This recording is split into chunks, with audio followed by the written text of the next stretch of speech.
শেরপুরে আসলে গত রাতে এই রাষ্ট্রীয় গোয়েন্দা সংস্থা এনএসআই এর তথ্যের ভিত্তিতে শেরপুর সদর থানা পুলিশ একটি অভিযান চালায় এবং সেই অভিযানে আসলে মাধ্যমিকের এবারকার 2025 শিক্ষাবর্ষের 9,000 নতুন বইসহ একটি ট্রাক এবং ট্রাকের চালককে আটক করে পুলিশ। আমরা রয়েছে এখন এই মুহূর্তে শেরপুর সদর থানায়। এখানে মূলত ট্রাক থেকে বইগুলো নামানো হয়েছে এবং আমাদেরকে একটু আগে শেরপুর সদর থানার যিনি ভারপ্রাপ্ত কর্মকর্তা জুবাইদুল আলম তিনি এই বিষয়টি নিশ্চিত করেছেন এবং কিছুক্ষণ আগে শেরপুর জেলা পুলিশের পুলিশ সুপার আমিনুল ইসলাম এই বিষয়টি নিয়ে সাংবাদিকদের ব্রিফ করেছেন এবং এই বিষয়টি নিশ্চিত করেছেন।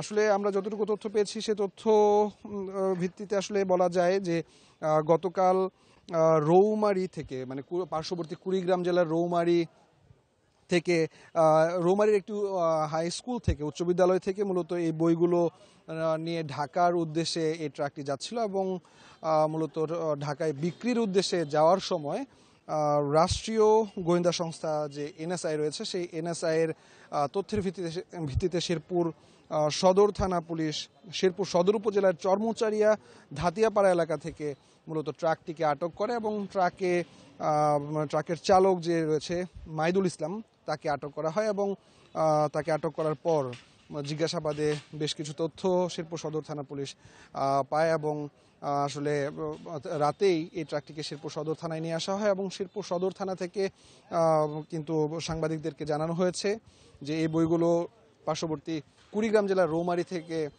ঢাকায় যে গাজীপুরের সাইনবোর্ড এলাকা রয়েছে সেই সাইনবোর্ড এলাকার মূলত বিক্রির জন্য পাঠানো হচ্ছিল।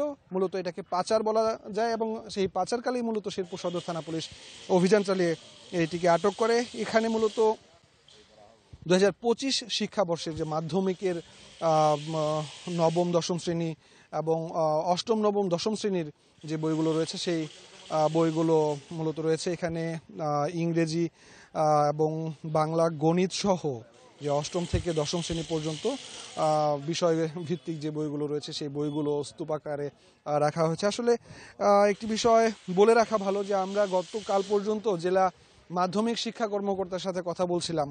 জেলা মাধ্যমিক শিক্ষা কর্মকর্তা আমাদেরকে জানিয়েছিলেন যে যদি শেরপুরের প্রেক্ষাপটটা বলি যে এখন পর্যন্ত মাত্র 36% মাধ্যমিকের বই শেরপুরে পৌঁছেছে। তো মাধ্যমিকের বই শেরপুরে যেখানে আসলে এখনো 60% উপরে পৌঁছায়নি সেই জায়গায় পার্শ্ববর্তী কুড়িগ্রাম জেলার রৌমারী থেকে এই বইগুলো পাঠানো হচ্ছিল বা পাচার করা হচ্ছিল ঢাকায়। তো আসলে এই বিষয়টি বেশ শঙ্কা জন্ম দিয়েছে। এখন পর্যন্ত শেরপুরের যে শিক্ষা প্রতিষ্ঠানগুলো রয়েছে সেই শিক্ষা প্রতিষ্ঠানগুলোতে কিন্তু মাধ্যমিকের বই না পৌঁছার কারণে এখন পর্যন্ত পিডিএফ প্রিন্ট করে শিক্ষার্থীদের হাতে তুলে দেওয়া হচ্ছে এবং সেই পিডিএফ প্রিন্ট দিয়ে কিন্তু মূলত শিক্ষার্থীরা এখন শ্রেণীকক্ষে নিজেদের পড়াশোনা করছেন।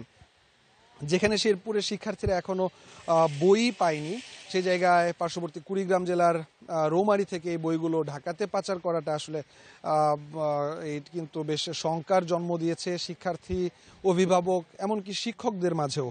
আমরা জেলা পুলিশের সাথে কথা বলেছি। জেলা পুলিশের পুলিশ সুপার আমিনুল ইসলাম কিছুক্ষণ আগে সাংবাদিকদেরকে এই বিষয়গুলোতে নিশ্চিত করেছেন এবং ব্রিফিং করেছেন। তিনি বলেছেন যে এই বিষয়ের সাথে জড়িত যারা রয়েছেন তাদেরকে দ্রুত আসলে আইনের আওতায় আনার চেষ্টা তারা করছেন এবং এই বিষয়গুলো এখনো প্রক্রিয়ার মধ্যেই রয়েছে। আমরা যতটুকু তথ্য পেয়েছি যে গত রাতে শেরপুর সদর থানা এলাকার যে চরমুচারিয়া এলাকা রয়েছে এবং চরমুচারিয়ার ধাতিয়াপাড়া এলাকা রয়েছে সেই এলাকাতে মূলত এই ট্রাকটিকে আটক করা হয়। এখানে 9,000 বই রয়েছে যেহেতু মানে স্থানীয় শিক্ষার্থীদেরকে বঞ্চিত করে কে বা কারা এই বইগুলো ঢাকায় পাচার করলো বা ঢাকায় বিক্রির উদ্দেশ্যে নিয়ে যাচ্ছিল সেই বিষয়ে আসলে একটি অনুসন্ধান প্রয়োজন। সেই অনুসন্ধানের পরে হয়তো জানা যাবে আসলে এর হোতা কারা বা এই ঘটনার মূল চক্রে কারা জড়িত। আসলে এই ছিল আমার কাছ থেকে শেরপুর সদর থানা থেকে 2025 শিক্ষাবর্ষের শিক্ষার্থীদের যে পাঠ্য বই সেই পাঠ্য বই পাচারকালে আটক হওয়া ট্রাক এবং ট্রাকের যে 9,000 বই ছিল সেই বইয়ের সবশেষ খবর।